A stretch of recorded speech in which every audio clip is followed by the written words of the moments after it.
Assalamualaikum warahmatullahi wabarakatuh. Selamat pagi anak-anak, bagaimana kabarnya? Semoga selalu sehat dalam lindungan Allah Subhanahu wa Ta'ala. Sebelum kita mulai, marilah kita berdoa bersama. Bismillahirrahmanirrahim.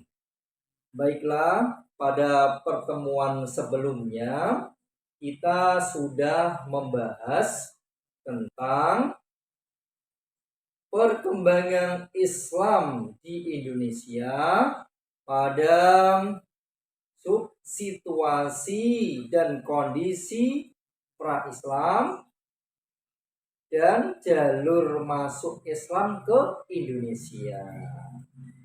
Nah, sekarang kita melanjutkan dari materi yang kemarin, yaitu tentang strategi dakwah dan fase penyebaran Islam di Indonesia. Silahkan dibuka modulnya dan amati PowerPoint yang sudah Bapak siapkan.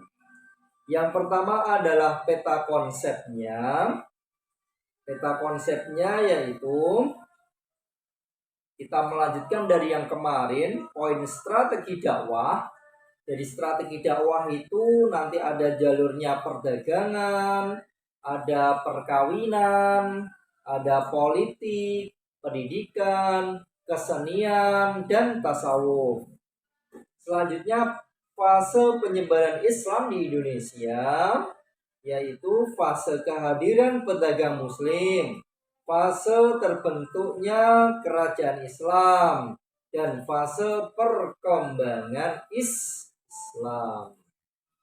Mari kita mulai, anak-anakku, fokus ya kepada modulnya, yaitu tentang strategi dakwah Islam di Indonesia.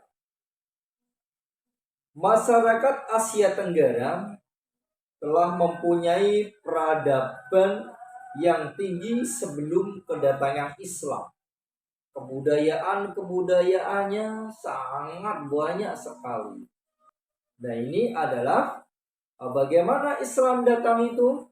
Salah satunya yaitu dengan jalur perdagangan. Strategi dakwah penyebaran Islam melalui jalur perdagangan. Awal proses Islamisasi di Indonesia itu pada abad ke-7 ya. Jadi pada abad ke-7 ini sudah dimulai. Yang kedua adalah perkawinan. Pedagang muslim yang masuk ke Indonesia terlihat dari segi ekonomi mereka mempunyai status sosial lebih dibandingkan penduduk-penduduk pribumi. Jadi orang-orang yang masuk ke Indonesia yang menyebarkan agama Islam ini tentunya dari golongan-golongan yang luar biasa, bisa dikatakan sebagai ulama-ulama yang datang ke Indonesia. Yang ketiga adalah politik. Jadi melalui jalur politik itu, ketika seorang raja ini sudah memeluk agama Islam, otomatis rakyatnya juga memeluk agama Islam karena mengikuti dari rajanya. Yang keempat adalah jalur pendidikan. Penyebaran Islam melalui jalur pendidikan bisa berupa adanya pesantren yang hingga sekarang masih kita rasakan. Ini adalah bentuk penyebaran dalam bidang pendidikan. Yang kelima adalah kesenian. Islamisasi melalui kesenian yang paling terkenal adalah mengadakan pertunjukan seni dan gamelan. Ya, seperti yang sudah dipraktekkan ya penyebaran agama Islam. Salah satunya yang terdekat karena kita mengenal sebuah sosok yang sangat luar biasa, identitasnya beda dengan para wali yang lain, yaitu lewat wayang. Siapa? Salah satunya adalah dari Sunan Kalijaga.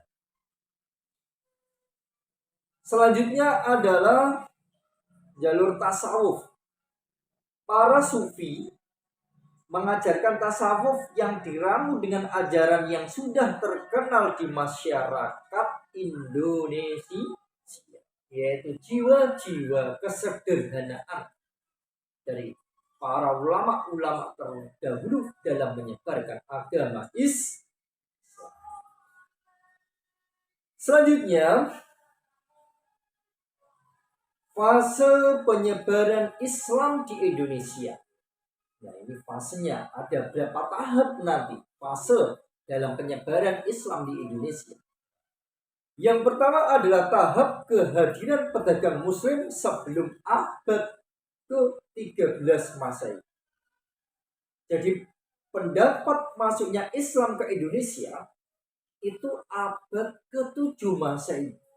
Ya, dikemukakan oleh Syekh Samsuddin Abu Abdillah Muhammad bin Thalib al-Dimashqi menyatakan bahwa Islam ke Indonesia melalui Campa sejak zaman Khalifah Utsman bin Affan, yaitu sekitar 651 Masehi atau abad ke-3.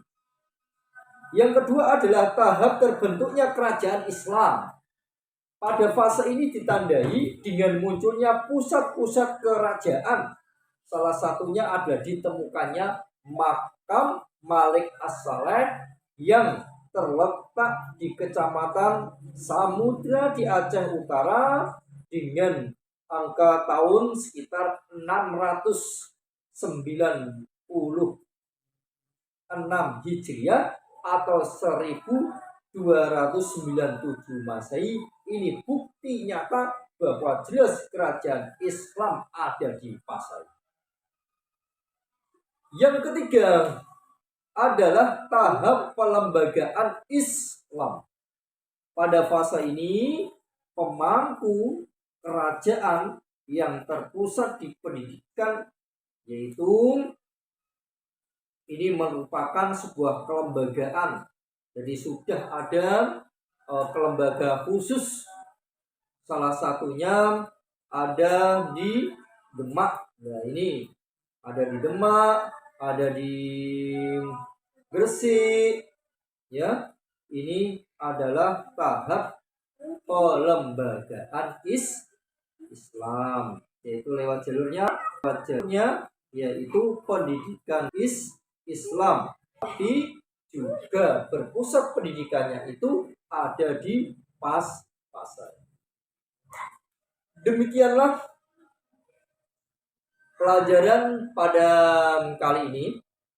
Semoga bermanfaat untuk anak-anak semua. Itu adalah beberapa poin penting yang Bapak ajarkan. Semoga bermanfaat. Mari kita tutup pembelajaran ini dengan membaca hamdalah bersama. Alhamdulillahirabbil alamin. Akhiran, wassalamualaikum warahmatullahi wabarakatuh.